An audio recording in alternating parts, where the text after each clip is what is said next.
The Education Cabinet Secretary Julius Ogamba says the Ministry of Education is yet to conduct an actuarial analysis to determine the actual amount needed to educate a child from grade 1 to university. The CS was responding to concerns by legislators on the high cost of education. And speaking to those legislators at a legislators retreat in Naivasha, Dr. Ogamba, however, said the government has capped school fees to tame illegal increases. The second day of the legislative retreat began with a heated debate over the quality of education and the complexities involved in the implementation of the competency-based education. Education Cabinet Secretary Julius Ogamba was hard-pressed to explain why it is becoming expensive to educate Kenyan children. What makes a child of grade 7 require so much more than one of grade 6, yet they are actually in the same institution? We actually, as a country, do not know how much it costs to educate a child from grade 1 all the way to university.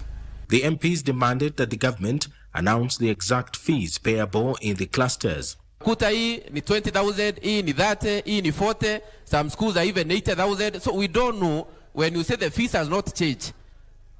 According to you, what is the fees? What is payable by parents is boarding fee.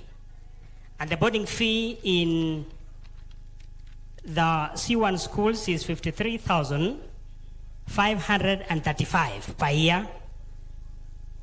In the rest of the boarding schools, it is 40,435.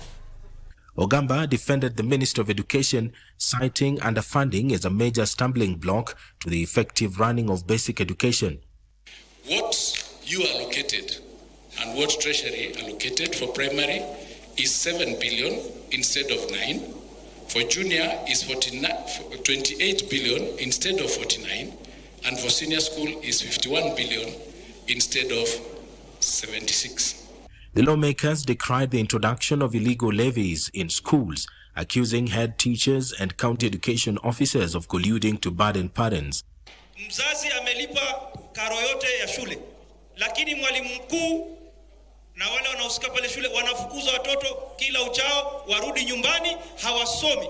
Unatarajia vipi hawa watoto wapite mitihani yao?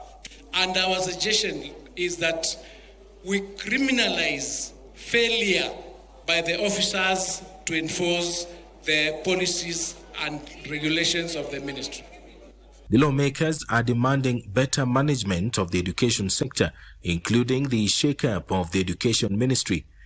You have the most clueless PS in the Ministry of Education. Most clueless.